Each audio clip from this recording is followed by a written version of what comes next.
votre antenne, mesdames et messieurs, bonjour à vous, bonjour à chacun. C'est 10-12 le Zénith qui démarre à l'instant et merci en cœur de nous accueillir chez vous avec, on va dire, la même énergie. Tenez bon devant votre petit téléviseur, tenez bien la télécommande, mais surtout si vous êtes devant votre smartphone. Madame, messieurs, merci également de nous laisser vos réactions et vos commentaires aux sujets qui seront développés sur ce plateau convenablement. N'oubliez pas également qu'en deuxième partie de cette émission, on va ensemble sur la toile pour lire les Camerounais et regarder les sujets qui ont été majeurs pendant ces dernières 24 heures. Mais surtout, on tentera ce matin assurément de lire le document conformément à la suspension provisoire de la grève initiée par le mouvement OTS. Nous en parlerons naturellement dans la deuxième partie. Et en première, n'oubliez pas, Charles Batchou s'arrêtera au bon endroit avec la colère qu'il exprimera, petit clin d'œil quand même à l'administration dans sa globalité. Mais surtout, l'histoire de ce matin nous sera restituée avec tous les éléments qui vont avec. On en profite pour saluer toutes les femmes qui nous regardent, qui beaucoup ont choisi naturellement de rester très présents devant le petit écran. Merci à vous de nous accueillir chez vous ce matin. Charles Amel est là, Isabelle Carole, Maman Bengan, Dominique Audé également. Bonjour à tous et à chacun. Bombok en premier, bonjour. Bonjour, Ngachou Numba, bonjour à vous, chers téléspectateurs. Isabelle Carole de Pet, bonjour. Bonjour Michel, bonjour aux autres. J'aurais bien voulu qu'on voit votre tête, c'est important. Voilà, c'est plus intéressant comme ça.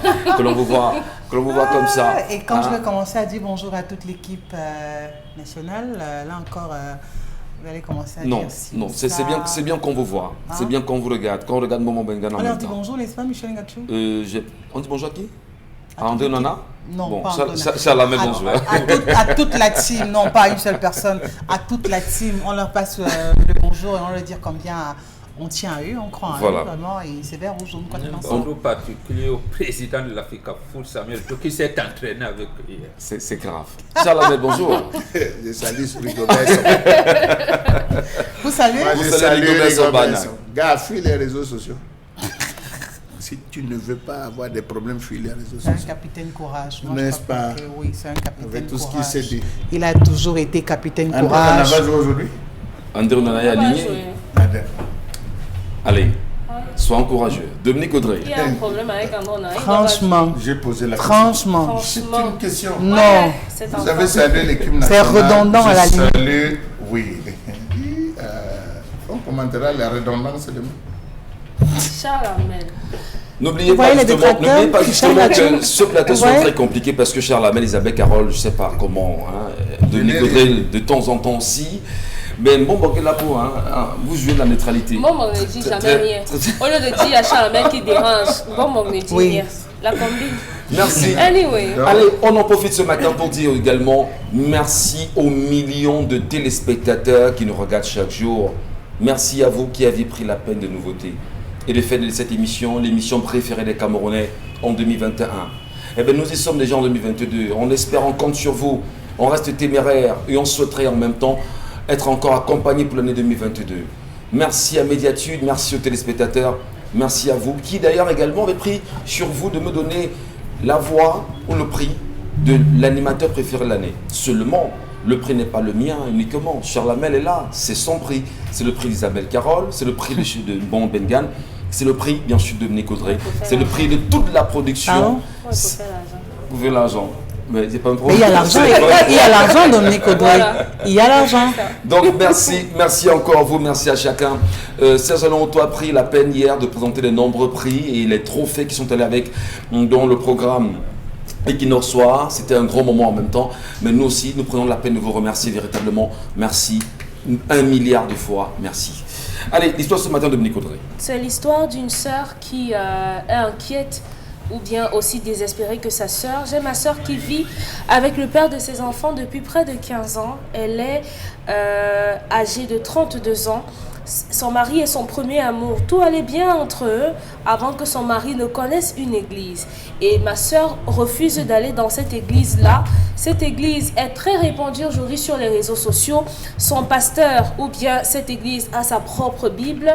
Et dans cette église-là, on ne doit pas se tresser, on ne doit pas porter de pantalon, on ne doit pas marcher avec les gens qui ne sont pas dans cette église-là. Elle a 3 enfants avec son mari. Il a seulement fait la dot.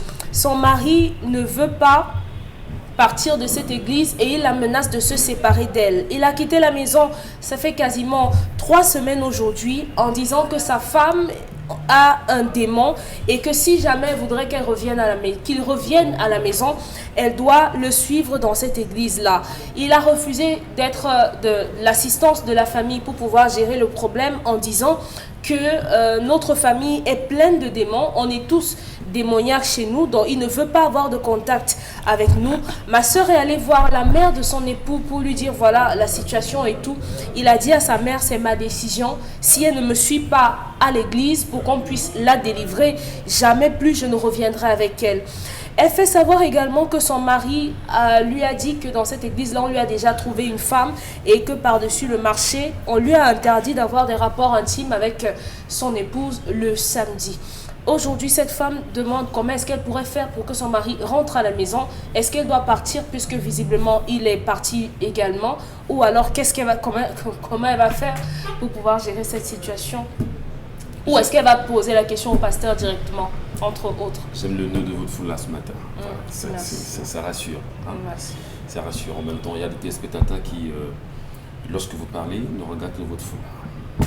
C'est une belle...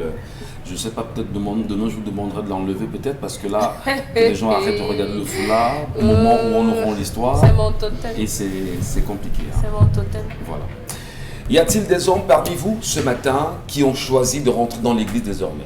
Quand on sait que pas mal de femmes sont celles-là qui très souvent rentrent dans les églises pratiquement et entraînent leur mari dans ces églises. Mais cette fois-ci, c'est une histoire quand même cocasse. C'est l'homme qui rentre dans l'église. Et il y a des injonctions là-bas, il y a des recommandations, il y a des valeurs qui sont prônées dans ces églises-là, au détriment bien sûr de la famille aujourd'hui.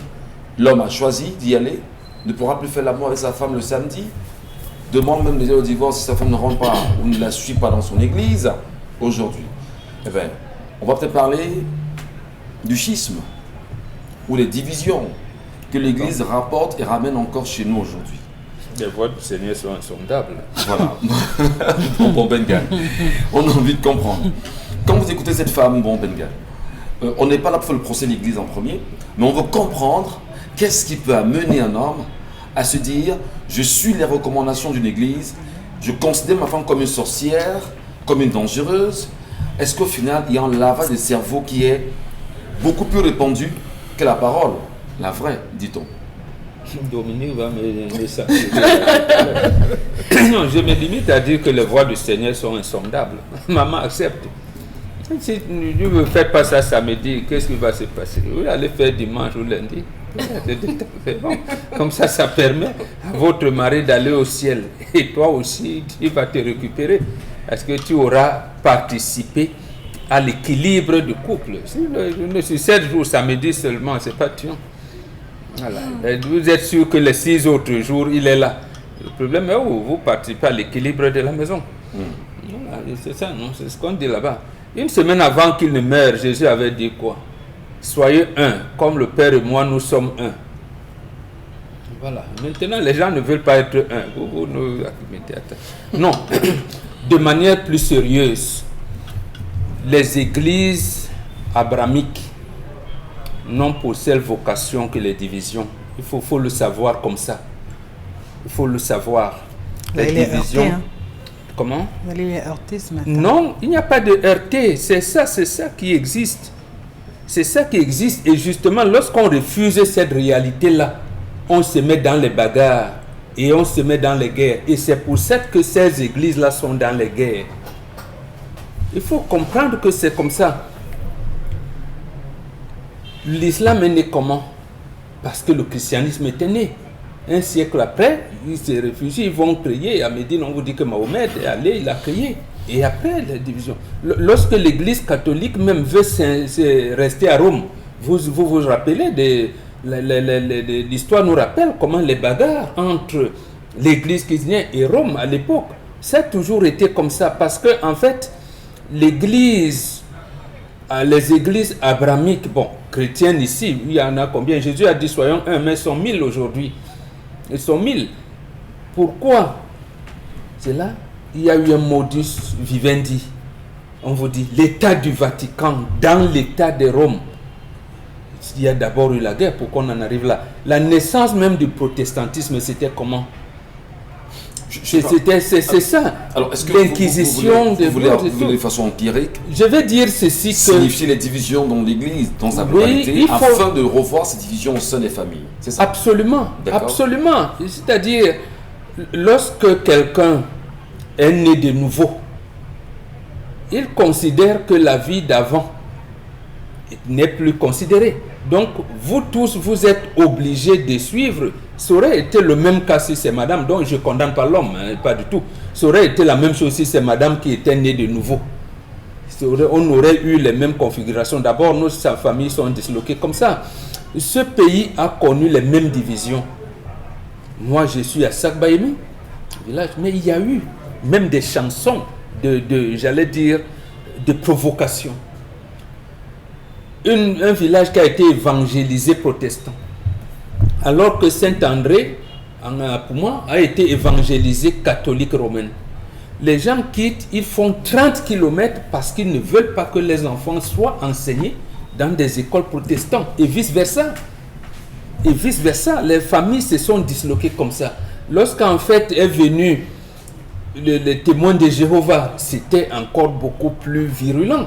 Au point où les conseils de famille ne se tenaient plus suivant les orientations du grand-père. Mais tel vous dit que non, nous en période pascale, on a commencé des trucs, nous on a ceci, nous on a réunion de la session, donc on s'est arrimé. Donc c'est l'église qui est venue commencer les orientations même et déplacer l'organisation sociale et sociétale. Nous en sommes là. Ce qui arrive là est seulement malheureux. C'est pour ça que pour nous Africains, nous sommes dans l'équilibre. Dans l'équilibre parce que l'église chez eux en Occident, c'est où on est fidèle, où on est infidèle.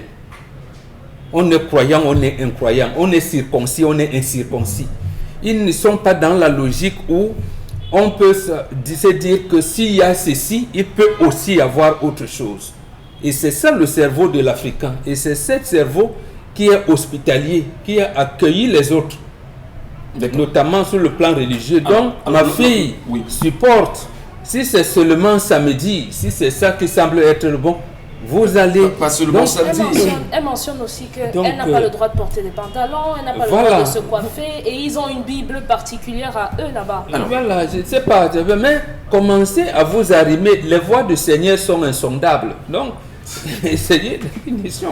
Il reste très modéré ce matin, on le constate d'ailleurs. Isabelle Carozupet, je ne sais pas, il y a des femmes qui nous regardent ce matin et qui assurément vivent ces réalités dans leur foyer, avec leur mari. Le cabas est même plus bon que le pantalon. Le cabas est même l'excellent. Le cabas, les yeux, voilà.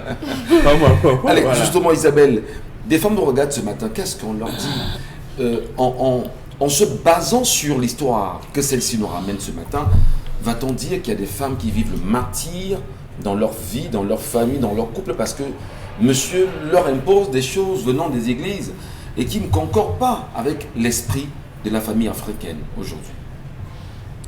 Je crois que les femmes dans leur foyer doivent simplement faire attention et surtout être très éveillées, mais alors très éveillées. C'est-à-dire que quand vous constatez déjà que votre mari commence à avoir des attitudes pas correctes, qu'il commence à avoir un autre type de comportement, qu'il commence à prendre une route qui en principe ne cadre pas avec ce que le mariage prône ou alors justement voudrait sauvegarder comme valeur, je crois qu'il faut tout de suite l'arrêter ou alors tout mettre en marche pour arrêter ou alors empêcher ce dernier d'emprunter ce chemin-là.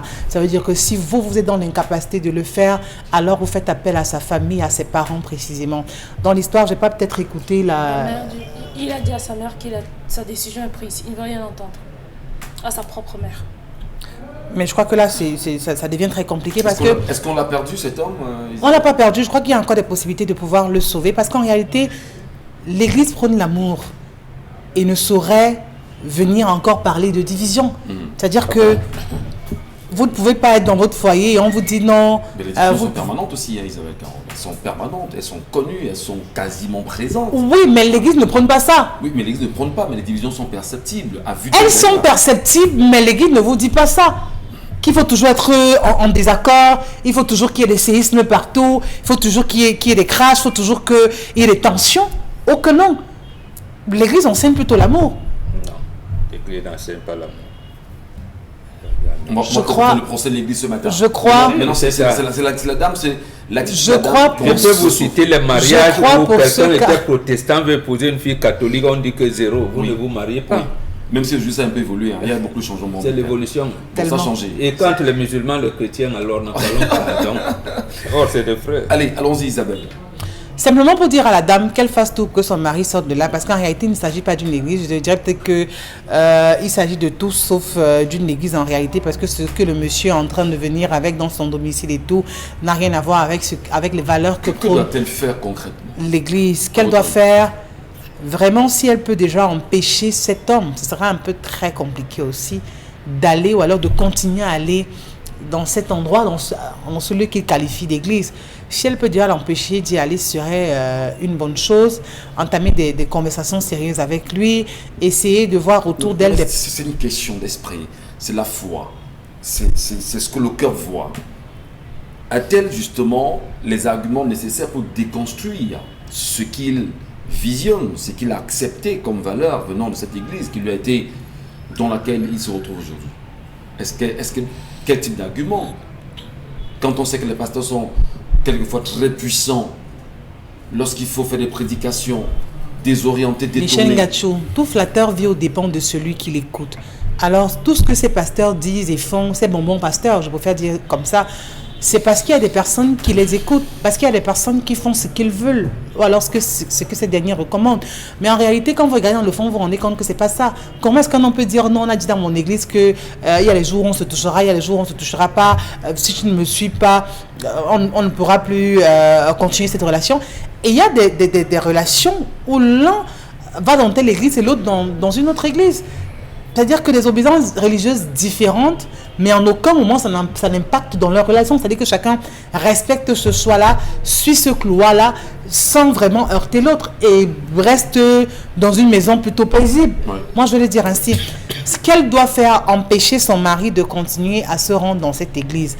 Parce que je crois que les recommandations iront de mal en pire. Aujourd'hui, il viendra et dira, mon pasteur a demandé que je ne te touche pas. Demain, il viendra dire que mon pasteur dit que l'argent qu'on a dans cette maison, c'est pas le bon argent, qu'il faut qu'on ramène ça à l'église parce que là-bas, ils vont purifier ça. Le pasteur a demandé qu'on vende nos biens. Oui, on a vu des gens comme ça, qu'on vienne habiter dans l'église parce qu'ici, il y a plus d'espace. Ici, on vivra avec Dieu, on communiera avec lui à chaque instant. Par conséquent, l'endroit où on vit, si c'est un lieu qui est plutôt impur, on nous a fait savoir qu'il y a tellement de démons ici. Et le pasteur a dit que si on ne sort pas d'ici très vite, nos enfants vont mourir. Et puis quand vous écoutez ça, vous êtes tellement sensible, fragile, vulnérable et tout, ben vous vous dites automatiquement il faut sortir. C'est comme ça que vous vous retrouvez en train de tout vendre ce que vous avez. C'est comme ça que vous vous retrouvez en train de prendre vos salaires toutes les fins de mois pour aller remettre ça au pasteur. C'est le pasteur qui décide de tout dans votre vie. Et fin de compte, vous vous rendez compte que c'était juste une farce, vous vous retrouvez dans la rue, mais trop tard. Peut-être faudrait-il conseiller les femmes qui nous regardent ce matin, les mamans, les hommes qui sont dans cette posture, dans cette dimension, Charles Hamel. On est tous conscients effectivement qu'il y a il y a tellement de problèmes, il y a des mots en réalité qui émanent des églises, des pasteurs par ailleurs, dont on ne fait pas le procès ce matin, mais qui pour beaucoup sont dans la division.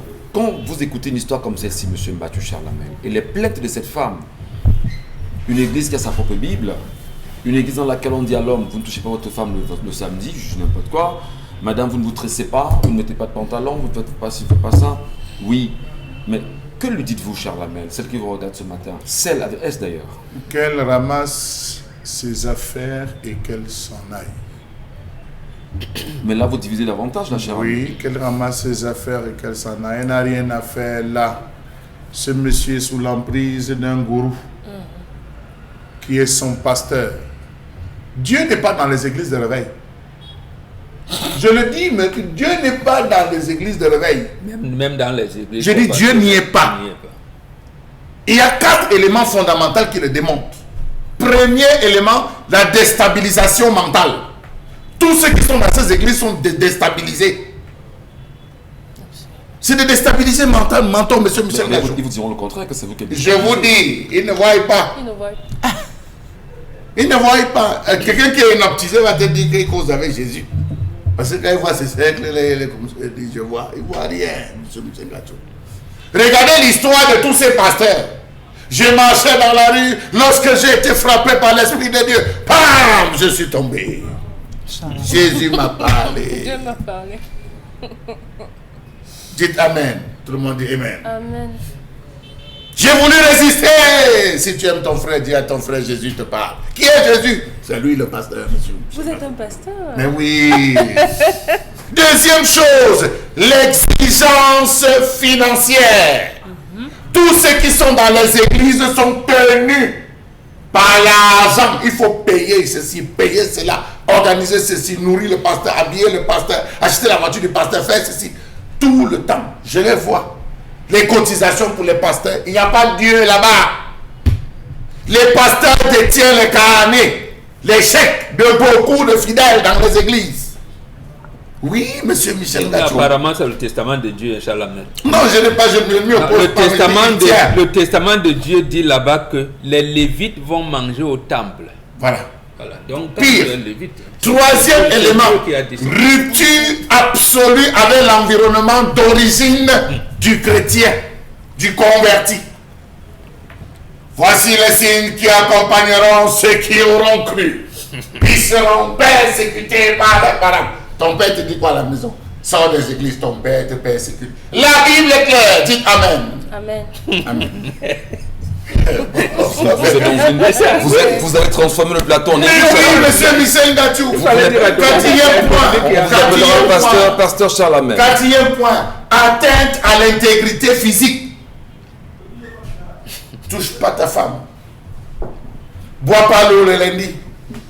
Moi, pas médicament. Oins-toi avec lui, béni par le pasteur. Dites Amen. Amen. L'église peut continuer. Donc, monsieur Michel Gachou, ils sont allés jusqu'à un point où on a dit ne regardez pas la télévision. Aïe. Oui, ils ne regardent pas la télévision. Vous entrez chez ces gars, ils sont sur Glorious TV, ils sont sur Emmanuel Psychologique TV. Donc, ils ont des télévisions que les gars, c'est que ça qu'ils regardent. La radio, ils n'écoutent que leur radio, où on ne fait jamais de journal. Des radios où ils ne suivent pas l'actualité. Ils ne sont au courant de rien du monde. On vous coupe du monde. Mais le mal est profond, Charles Amel. Attendez, je vous dis qu'elle a perdu son gars. Mais le mal est profond.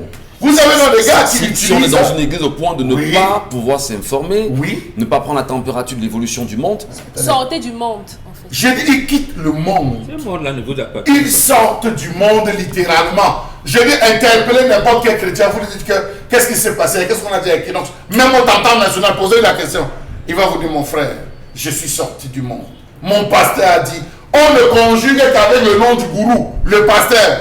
Même ces pasteurs ne parlent pas de Jésus. Même ces pasteurs, regardez que toutes ces églises, lorsque le pasteur meurt, l'église meurt. Où est passée l'église de Fort Franklin? Je peux citer là, il n'est plus vivant, il peut citer. On peut en citer plein d'églises. Où sont passées ces églises? Ce sont des églises qui sont tombées parce qu'on a dit le gars à qui Dieu avait parlé. très bien. est mort. Le rapprochement que vous faites, Charles Amel. Non, le rapprochement, c'est la même chose que je fais avec ce monsieur. Il y a une dame- Il a dit, il ne il y a une jure, dame- il y a une dame monsieur qui Michel, pleure. Oui. il ne jure pas par Jésus-Christ de Nazareth, parce qu'il y a encore plusieurs Jésus. Il y a les Jésus même vampires. Il ne jure pas par Jésus-Christ de Nazareth. Le gars jure par son pasteur. Le pasteur a dit, je ne te touche pas, je ne te touche pas. Le pasteur a dit, je ne mange pas, je ne mange pas. Le pasteur a dit, tu ne porteras pas, tu ne porteras pas. Il jure non pas par la Bible qu'il utilise, non pas par Dieu, le Père, mais par le pasteur. Le pasteur qui est qui? Le gourou. Très bien. Voilà donc des gens Oui. qui utilisent des médicaments qu'ils vont chercher dans le voodoo, dans le Mbiti, ils vont au Bénin, ils vont au Togo, ils vont au Ghana. C'est l'occasion de leur dire En Inde aussi. que ces pasteurs vont prendre ces pouvoirs. Qui avaient des mouchoirs blancs, qui avec leurs vestes, qui avaient des parfums, qui avaient des produits, monsieur Michel Gachou.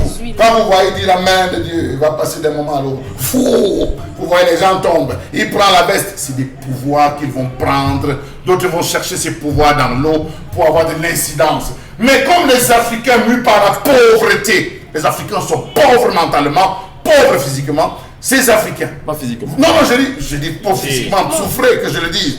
Ces Africains sont à la recherche des milliards, comme Lieb Limal, comme Mekit, comme tout. Ils sont à la recherche de la facilité. On dit un pasteur là-bas qui donne la prospérité. Monsieur Michel Gachou, dans ces églises, on vous parle de l'évangile de la prospérité. Sortez-moi les textes sur l'évangile de la prospérité.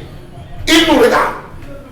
Alors, pour dire que cet homme, il est déjà englué sous un gourou qui le tient. Certainement, il a des bons revenus financiers, il a des bonnes affaires. Il faut le capter, le sucer, le lécher et après le balancer. Qu'elle le laisse, elle s'en va. On a un chef de village dans les Bamboutos qui avait été enlevé, M. Michel Gachou. Il allait à l'église, il a tout brûlé, vidé le compte de la chefferie. Vider le compte de la chefferie pour donner à l'église. Aujourd'hui, il s'en mord les doigts. Donc, on termine en disant cette femme va, il trouvera raison. Lorsqu'il sera dépossédé par l'esprit. On va peut-être pas taxer l'église de pratiques propres à la fémania, parce que, à vous entendre parler, on a l'impression qu'on est dans une fémania dans certains niveaux. En même temps, sur la même. Écoutez, c'est une arme de dissuasion massive. On est d'accord. De la même manière que le football. Justement. Comment est-ce qu'à Rwanda, vous n'avez que 20 églises? En Suède, vous avez à peine 3 ou 4 églises.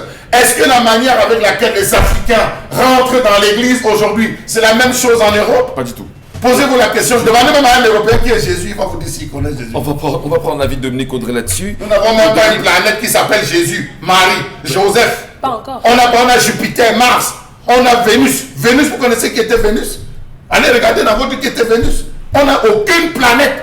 Si l'Europe était si chrétienne, on n'a aucune planète qui porte le nom de Jésus, Marie, Joseph. On a le paradis. Jésus au paradis de toutes les façons. Jésus. Voilà. Allez, Dominique Audrey. Moi j'ai un souci, je vous en prie. J'ai un souci, c'est la femme qui pleure. C'est la femme qui a pleuré. C'est la femme qui veut ramener son mari à la maison. Isabelle a fait des propositions tout à l'heure, avec des arguments. Mais est-ce qu'il peut avoir des arguments réels? Parce qu'en tant que Charles Hamel, les carottes sont cuites. C'est impossible pour l'homme de revenir. Tant qu'il est sous le joug du gourou, qu'est-ce que vous dites à une femme comme celle-là et à toutes celles qui nous regardent ce matin, qui sont dans la même posture? Qu'elle commence d'abord par se trouver une activité rémunératrice qui va lui permettre de s'occuper de ses 3 enfants déjà.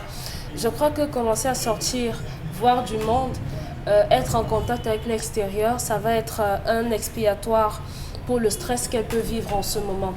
Il faudrait qu'elle sache qu'il n'y a pas grand-chose à faire pour un homme qui est parti de la maison depuis près de 3 semaines.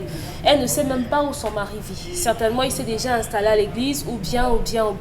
Puisqu'on ne sait pas où le chercher, si vous tenez tant que ça à l'attendre, vous allez attendre qu'il ait été déçu dans cette église-là. Parce que vous le vouliez ou non, que vous l'acceptiez ou non, votre mari a été aliéné. Et ce n'est pas simplement lui. Quand vous lisez, malheureusement, on ne citera pas cette église ici, mais lorsque vous lisez, je ne sais pas si je dois dire les frasques qui sont propres ou bien qui découlent de ce qui sort de cette église-là, vous comprenez que les personnes qui sont là-bas sont totalement à côté de la plaque. Quand la belle-sœur vous dit, dans cette église, le propriétaire a sa propre Bible. Vous comprenez écrite par qui? Par lui. Pas sa propre Bible en réalité. Vous comprenez que le mal, c'est grave. C'est vraiment grave. Avoir tout un homme qui est parti de la maison, après 15 ans de mariage, en 3 semaines, il n'est plus à la maison parce qu'on lui a dit de partir de la maison, de s'éloigner des démons. Il y a un problème. Il y a un sérieux problème. Oui, il faut croire. Donc, une activité génératrice de revenus. Elle a des enfants. Qu'elle pense à elle. Elle pense à elle, elle pense plus à son mari. Qu'elle pense à elle. De quel mari vous parlez? Le mari, le on meilleur. A vu des gens ici, pour on le a. meilleur et pour le pire, non, donc, justement, dans ce mariage, pire, non? Oui. Dans ce pire, elle gère ça dans son coin. Ouais. Elle attend que son mari soit libéré, que son mari retrouve tous ses sens. Combien de personnes sont restées avec les corps de personnes décédées dans les maisons parce qu'ils attendaient que la personne ressuscite? Vous pensez que des personnes qui vont dans cette catégorie d'églises ont encore tout leur sens? La plupart sont à côté de la plaque. Et ce n'est qu'après, par la force des choses, qu'ils pourront retrouver le bon sens. Donc cette femme ne peut absolument rien faire. Ce qu'elle encourt, c'est qu'on va lui dire, il faut lui envoyer le feu. Ça, c'est au sens figuré du terme. Ouais. Mais est-ce que la personne à qui on va dire, il faut chasser le démon, il faut envoyer le feu, le comprendra de cette façon? Elle peut subir une atteinte physique en voulant à tout prix sortir son mari de là. Donc simplement, madame, vous allez prendre sur vous. Si vous avez la possibilité de payer le loyer de cette maison, vous payez ce loyer, auquel cas vous allez prendre un loyer à la hauteur de vos moyens, puisque si un homme dit à sa propre mère, c'est ma décision, je ne reviens pas dessus, tu fends l'air et tout, ça veut dire que on ne peut pas faire grand-chose. Donc, vous attendez qu'il soit délivré, qu'il soit libéré. Quand il va revenir à de meilleurs sentiments, votre mari reviendra à la maison. Donc, il faut lui donner une marge de temps nécessaire et bien sûr, associer votre famille pour pouvoir être bien entouré. 3 enfants, ce n'est pas... elle a à peine 35 ans et elle commence à subir ce genre de choses. C'est pas facile pour une femme de son âge, mais il faut dire que vous conviendrez avec moi que il faut savoir ce qui pousse les Camerounais dans ces églises-là. Il y a plein de problèmes. Il n'y a pas de psaumes à lire. Bien sûr qu'il y a les psaumes. Et voilà, il y a des psaumes, des levains de prière. Vous savez que L'armée céleste aura la vraie la dame n'est pas à l'église, on ne va pas lui donner de versets. Non, elle Mais prend la on vraie dira- Bible avec quelques psaumes et l'armée céleste Non. va s'abattre sur son Non, mais frère. Il y a à un moment donné- un verset de à un moment Deutéronome donné, parle est-ce qu'on des peut faux pas- prophètes. Est-ce Faudra qu'on faire ne peut pas, attention. est-ce qu'on ne peut pas, elle ne peut pas se dire, bon d'accord, il a fait un choix, je vais le laisser dans son choix. Quand il sera buté, il va revenir à la maison. Comme tous. Enfin, je pose la question. Ou, à la limite, partir, est-ce que c'est la solution? De toutes les façons, on va prendre les avis des téléspectateurs tout à l'heure, je vous en prie. Cher monsieur et madame sur le plateau, vous qui nous regardez également, je ne sais pas si parmi vous, mesdames, il y a une dame qui a un souci pareil et qui supplie son mari de revenir à la maison parce que ce dernier a choisi de rentrer dans une église et d'oublier la famille. Et même vice-versa aussi. Si elle ne veut pas s'aligner, Michel, qu'elle parte. Quand elle sera partie, Michel, la solitude fera que il va retrouver la bonne Bible en réalité. Ou le jour où on va le sucer et le jeter. Voilà, là elle se souviendra Mais de sa femme. Maintenant, surtout le comportement des pasteurs. Les bons, les Monsieur mauvais. Michel, allez, Tiens, frère, on ils va en sont en parler. pleine guerre. On va en parler. Regardez les toiles. C'est que vous n'êtes pas trop sur la toile. Les pasteurs s'insultent maintenant. Entre eux, oui. Oh, là maintenant c'est devenu la guerre. On Mais dit est-ce que ce sont donc des pasteurs ça? Est-ce que ce sont donc des pasteurs ça? Moi j'aurais toujours de la peine à les vous dites appeler que Dieu comme n'est pas ça. là-bas. Les marmailleurs. À bas les pasteurs. Merci. Merci à vous, mesdames et messieurs. Voici la colère de ce matin. Je l'ai très bien dit, signé par Charlamel.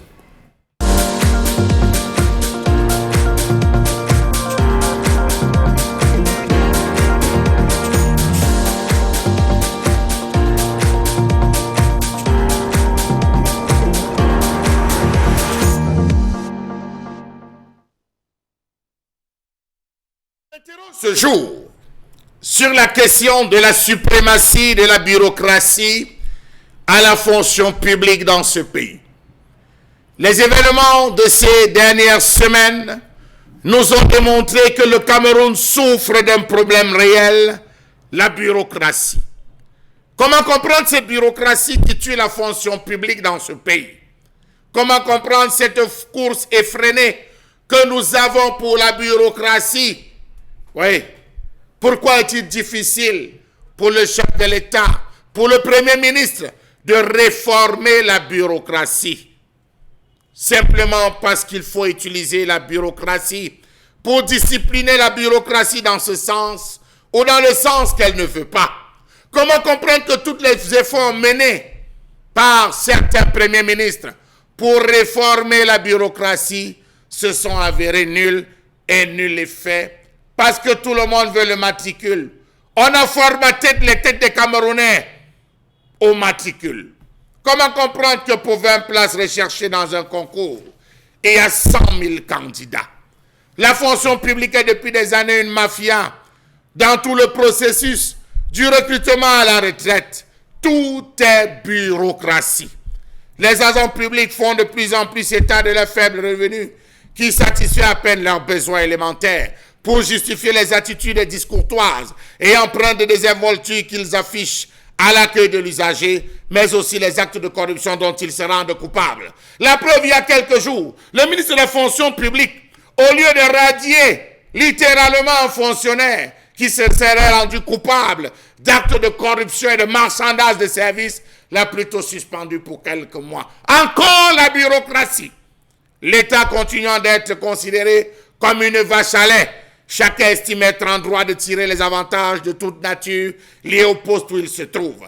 L'absence de visibilité et la longueur du circuit administratif suivi pour les dossiers favorise les comportements pour les moins répréhensibles, empreints de chantage et marchandages divers. Un dossier pour voir son aboutissement, doit passer par 20 bureaux, 20 niveaux différents, 20 étapes différentes. Allez à la porte 101, redescendez à la porte 90, remontez à la porte 202, traversez la porte 303, vous frappez à la 401, ressortez de la 401, il manque une pièce, il faut rentrer au rez-de-chaussée, remontez, on ne peut pas signer parce que tel est en congé, allez voir tel pour qu'il puisse faciliter. La bureaucratie tue le Cameroun. Il est difficilement attendu de l'agent public qui rende des comptes sur la manière dont il tient les diverses ressources à lui affectées. Aussi dont-il libre quoi des comportements déviants, assurer qu'il est de toute impunité. La conséquence majeure, c'est que le rendement même de l'administration ne fait plus l'objet de préoccupations majeures. Personne ne se sentant plus ni responsable, ni comptable de quoi que ce soit, malgré les lourds sacrifices consentis par l'État pour l'atteinte des résultats escomptés. On pourrait dès lors se demander sous quel tropique le principe d'un investissement non rentable est encore envisageable et tolérable aujourd'hui, lorsqu'on sait que le mot d'ordre de tous les gestionnaires est celui de la récession économique, sans oublier que les partenaires au développement, tant bilatéraux que multilatéraux, conditionnent désormais le rapport, entre autres à une utilisation pertinente des fonds alloués. Les structures de notre administration centrale ne sont-elles pas une copie conforme, rendement acceptée, du modèle français de gestion et d'organisation? L'administration centrale camerounaise s'impose comme la norme dans les secteurs publics et parapublics, par bien de côtés. Cependant, elle se présente comme une administration de l'anti-développement, de l'anti-progrès. Peu de recrutements s'y font sur la base du mérite et de l'excellence. À preuve, pour le recrutement de 1700, 2000 diplômés de l'enseignement supérieur en 85-86, aucun critère d'excellence ne semble avoir été retenu. Seul entré en ligne de compte, le parchemin, bien sûr, l'appartenance à X ou Y.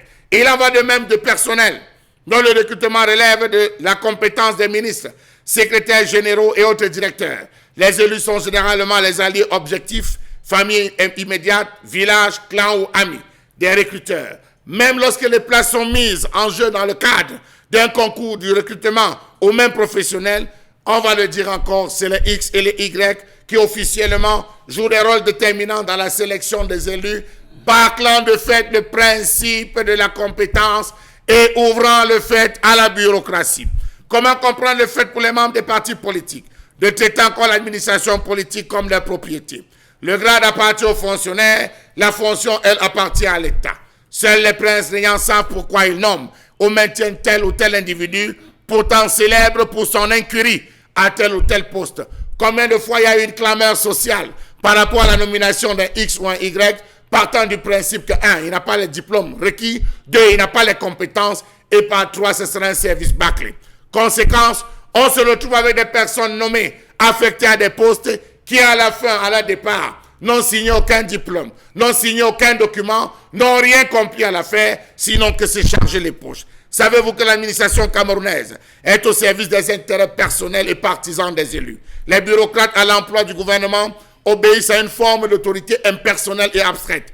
Ils obéissent aux membres influents du parti et non à la hiérarchie administrative.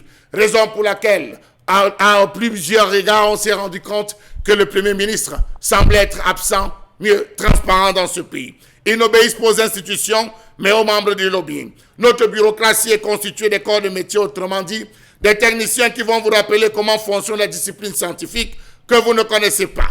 Quand vous êtes nommé ministre, vous y trouverez X, Y, vous n'écouterez personne, sinon que celui qui aura tout fait pour vous positionner. Encore la bureaucratie.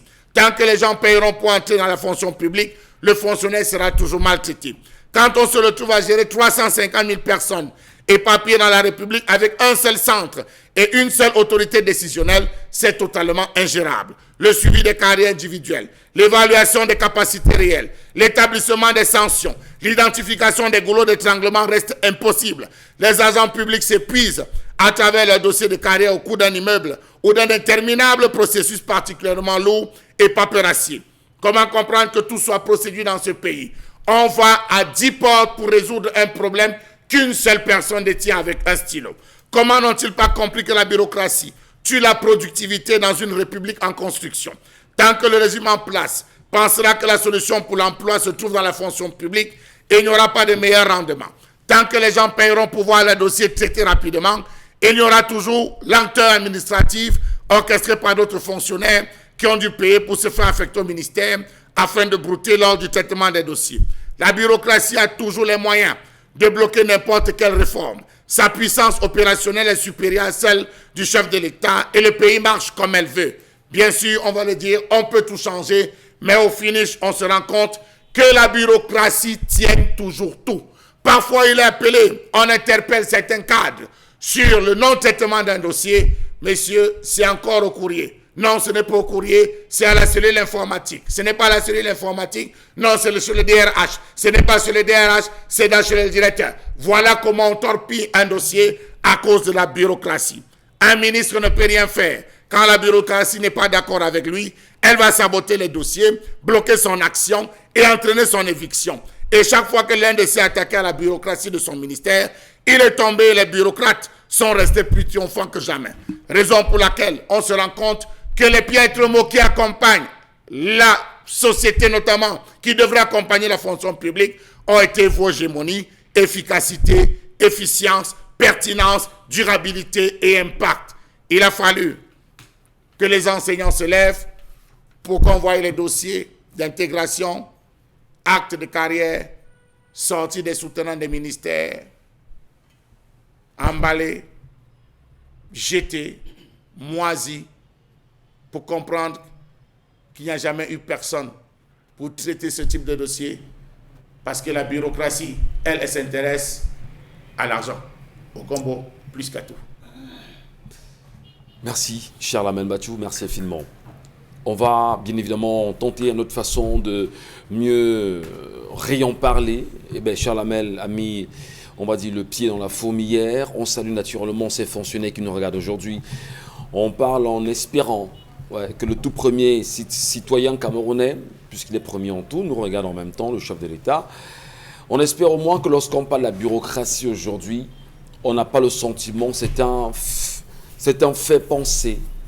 Parce que lorsqu'on parle de bureaucratie, dans tout ce que Charles Lamel évoque en Bengan, on se rend compte que même des faits qui sont propres à la technicité, aux applications techniques, devraient avoir des ramifications à la bureaucratie. Bureaucratie et émergence, peut-être c'est comme ça qu'on devrait mieux sanctionner cette chronique pour ce matin. Quel rapport faites-vous entre cette bureaucratie et l'émergence souhaitée pour le Cameroun par les Camerounais et pour les Camerounais? L'émergence est plombée par la bureaucratie. Et la bureaucratie ici veut dire en fait, selon l'expression, le travail d'un gomme n'en est fini pas. Là, quelqu'un peut être devant son ordinateur, il joue au Zoom. Alors qu'il y a un pile de dossiers là, il joue au Zoom. Vous voyez, les filles, même devant les sont guichetières ou même à l'hôpital, elles mettent ses vernis, tout. Alors qu'il y a un pile de gens qui attendent d'être servis. Et le traitement des dossiers, non, on ne vient pas pour traiter des dossiers. Parce que lorsqu'on a utilisé le terme bureaucratie, ça veut dire qu'en fait, on a créé une théorie qui veut dire travail du bureau et qui s'assimilait à la lenteur administrative. Au lieu de corriger les lenteurs et de faire avec une certaine célérité, non, on sait qu'on est là. On a son matricule. De toutes les manières, le salaire passe. Le travail d'un gomme n'en finit pas. Donc, voilà, on peut faire quand on veut au regard de ses humeurs, c'est tout. C'est ça qui a plombé notre pays. Et le drame, justement, c'est que comme nous sommes dans un système qui sécrète, favorise et entretient la corruption, on a donc, ça s'est accompagné de gars, tu as mouillé la barbe. On a mouillé la barbe. Même les femmes qui n'ont pas de barbe, on mouille leur barbe. Voilà. On mouille la barbe, ça veut dire des expressions typiquement camerounaises qui montrent qu'en fait, ça s'accompagne, on suit le dossier, on fait ci, on fait ça, il faut que ça avance. Gars, toi tu ne suis pas, vous avez entendu les enseignants de l'OTS vous dire que oui, 30%, c'est si, c'est là. Voilà, c'est triste. C'est d'autant triste, et je vais terminer par là, parce que nos deux présidents ont entretenu cela. Et le président Paul Biya le rappelle lui-même. Quand il est on lui a conféré le pouvoir. Sa première sortie officielle dans Cameroun Tribune, je pense, à date de mardi 18 janvier 1983. Il y a une phrase qui faisait d'ailleurs la une de Cameroun Tribune, cette interview menée par Henri Bandolo. Je cite: en réalité, la rigueur, l'intégrité, la moralisation ne sont pas des préoccupations nouvelles. Elles s'inscrivent dans la trame de notre action comme autant de facteurs de la maîtrise de l'œuvre de construction nationale dans laquelle nous sommes engagés depuis le congrès de Bafoussam en 1980. Maîtrise entendue dans toutes ses dimensions, politique, économique, sociale et morale. Voilà, mais qu'est-ce qu'on disait à Bafoussam? Je me rappelle encore de ce congrès dit de la maîtrise. Dans son discours de politique générale d'Amadou Ahidjo, le 12 février 1980, le discours a duré 4 heures, 12 minutes, interrompu 70 fois par les applaudissements nourris. Il a dit quelque part: pour les 5 prochaines années, la conduite du pays exige rigueur dans le comportement, moralisation dans les affaires. En fait, quand vous entendez rigueur, moralisation, c'est là où prend sa source. Donc, les rigueur deux dans le comportement et moralisation dans les affaires. Voilà. Les deux présidents avaient fait le constat juste que l'administration publique est plombée par la corruption. Mais on fait comment pour sortir de là? C'est là le problème. Ils ont laissé faire. Ils ont laissé faire. On se débrouille. On s'enrichit. Et plus encore, en 1992, le ministre de la fonction publique de l'époque, il vit encore, M. Sali Dairou, il a dit: il n'est pas interdit aux fonctionnaires de faire les affaires. Ah, d'accord. Alors qu'avant, on disait que quand vous ne voulez pas gagner beaucoup d'argent, vraiment devenez fonctionnaire, ainsi de suite. Donc quand on autorise donc officiellement, par la voix du patron des fonctionnaires, que faites des affaires, vous voyez donc Bombo qu'elle là, ministère de à Madame Bombo, établissement Bombo et fils, tous les 4-8, les 4-9, tout ça, on oriente. D'accord. On oriente, voilà. Suprématie justement de la bureaucratie à la fonction publique au Cameroun, Isabelle Carole Zopet. Ça vous inspire certainement des commentaires en ce qui concerne la suprématie. On voit la bureaucratie partout, hein, au final. C'est des pots de vin à n'en plus finir de part et d'autre. Croyez-vous justement que... Est-ce qu'on peut s'en débarrasser? Je ne sais pas si la question est bien posée comme ça, mais qu'est-ce que ça vous inspire comme commentaire au vu de tout ce que vous regardez et observez pour nous chaque jour? Simplement pour dire que le Cameroun a à refaire, ou du moins les mentalités sont à refaire. Parce que voyez-vous, aujourd'hui on est dans un système où la société, l'environnement dans lequel on se trouve, on vous fait comprendre que pour avoir de quoi vous nourrir, pour avoir un peu de moyens, pour avoir 100 francs ou 200 pour pouvoir vous soigner, il faut automatiquement être dans la fonction publique. Aujourd'hui, on veut faire comprendre aux Camerounais, dans tous les cas, c'est ce qu'on les a déjà même fait comprendre. Pour réussir ici, si vous n'êtes pas dans la fonction publique, vous ne serez nulle part et vous serez pauvre toute votre vie.